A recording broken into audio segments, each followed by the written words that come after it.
Hello, everybody, and welcome back to Fanfic Monday. It's been a while since we've uploaded this, but now, since Fuyo's gone, we need someone new to read this. So to read this, we have MushroomJuggler. Ryan, Hello. do the honors. Okay. Well, kids, today's story is The Good, the Bad, and the Garfield. A Wild West story. Let's begin. John Marston was riding his horse around, doing tricks like jumping when he got a telegraph from the sheriff. "John Marston, it is horrible. Your wife, Mrs. Marston, and Bonnie were kidnapped by Two-Eyed Jack. You must help them," cried the sheriff with panic. "I will save them. Two-Eyed Jack has terrified his last terror," said John Marston with courageous valor. "Good, I am glad to be hearing this. Two-Eyed Jack is in an abandoned house on the prairie," said the sheriff with information. "I will go with horsepower," yelled John. Oh my god. "I will go with horsepower," yelled John Marston as he rode off into sunlight.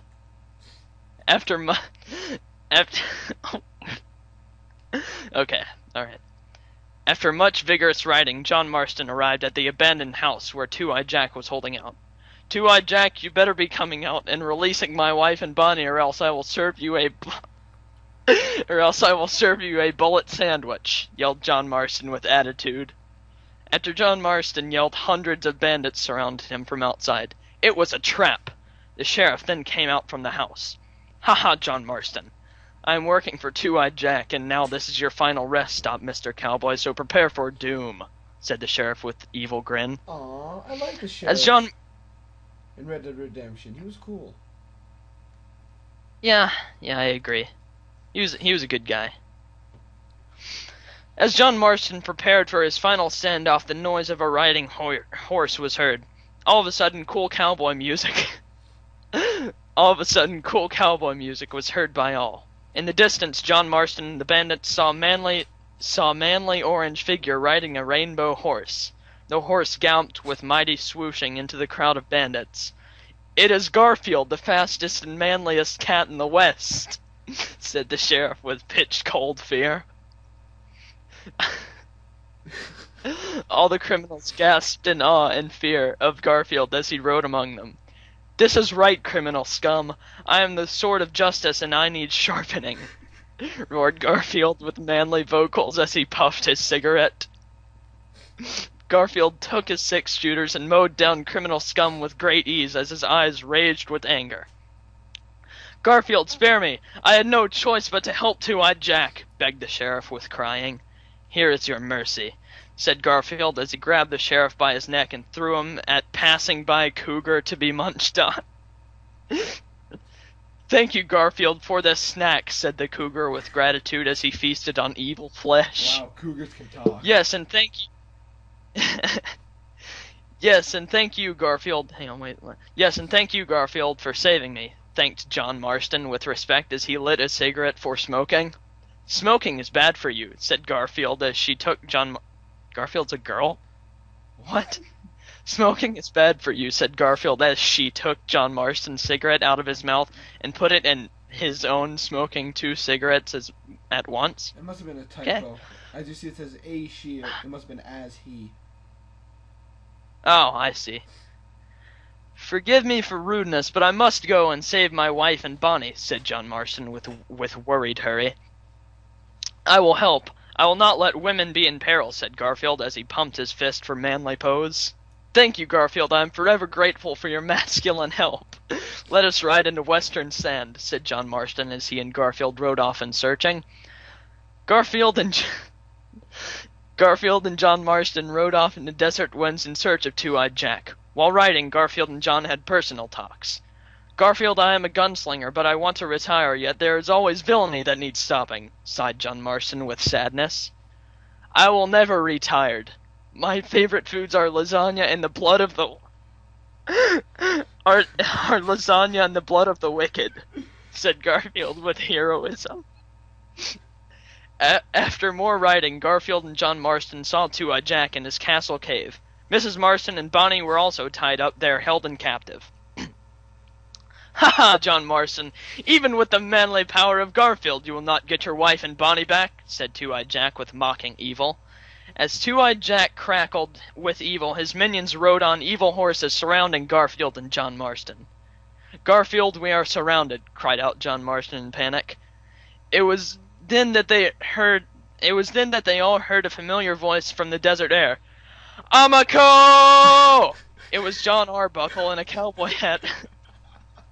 It was John Arbuckle in a cowboy hat riding in on an armored carriage with a Gatling gun. John Arbuckle carried the Gatling gun with his arms lifting it up with might and firing at the gangs with blaze. Thank you, John Arbuckle, for clearing away the gangs, thanked Garfield with gratitude. No problem, Garfield.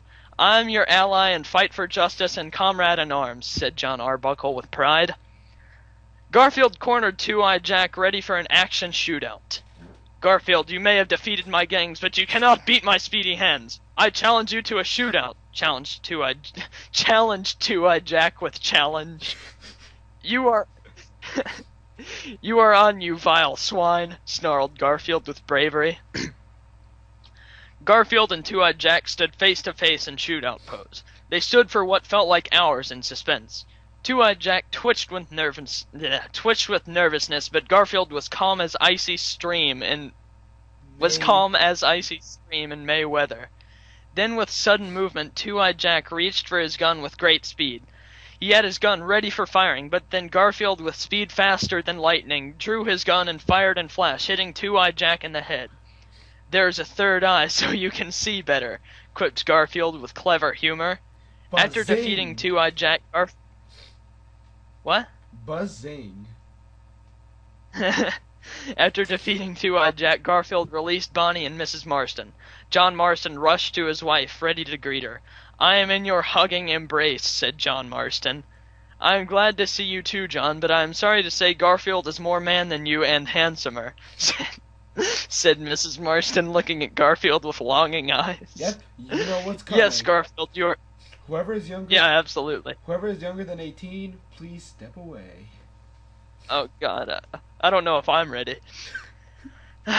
Yes, Garfield, you are truly the greatest man in the West, said Bonnie lustily as she felt Garfield's massive biceps. I'm face-palming right now, by the way. Well, ladies,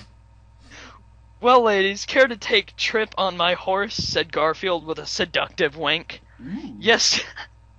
Yes, Garfield, please make love to us like Wild Bull on the hot plains. Said Mrs. Marston within her voice. John Marston, you should stay and watch. You might learn some things, said Garfield as he embraced Bonnie and Mrs. Marston for lovemaking.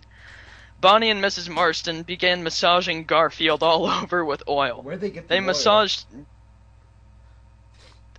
I don't know. They thought... They just hoped that Garfield would come and save them.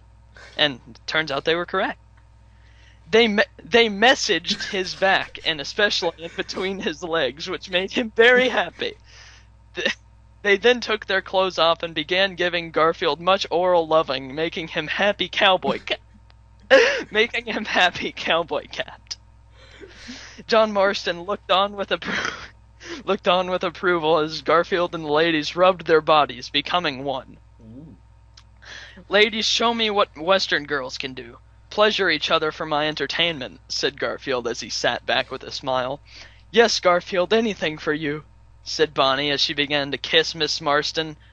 Marston with all of her face. Bonnie and Mrs. Marston began rubbing their pelvises into each other while shaking with great intensity. This made Garfield very excited. Time for you ladies to see what a real cowboy packs, said Garfield as he stood up and took off his cowboy pants, ready to give the ladies the thrill of a lifetime. Wow, Garfield, I see you do not carry a pistol but have a cannon, said Mrs. Marston with delight. You ladies better brace your saddles because you are in for one wild ride, Garfield yelled as he jumped in for serious loving. Garfield and the ladies made heavy loving for many hours until night. During that time, Garfield thrust into them with his manly body, making them scream for joy like wild cougars.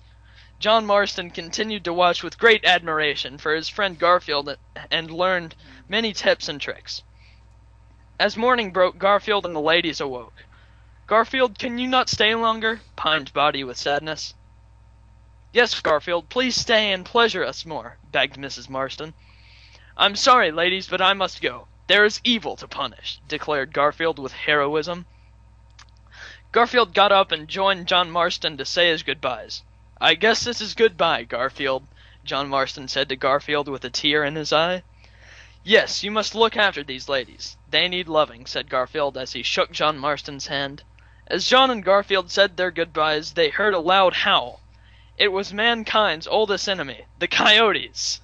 "Ha ha, Garfield, we will take these ladies with us," snarled the coyotes evilly. "No, wait, you must come back," cried out John Marston. "Curse you, coyotes!" shouted out Garfield with furious rage to the skies as the coyotes fled with Bonnie and Mrs. Marston in their foul claws. They don't carry with claws, what the fuck? Garfield and John Marston looked at each other with purpose. They knew what had to be done and followed the vile beasts for valiant rescue. To be continued. Wow. Oh my god. Well, Oh my god. what did you think of this story? That's like... It's like a Garfield Red Dead Redemption version of a dignified Half-Life Full Life Consequences. It kind of had the same grammatical structure. But, Jesus Christ, that was... awesome.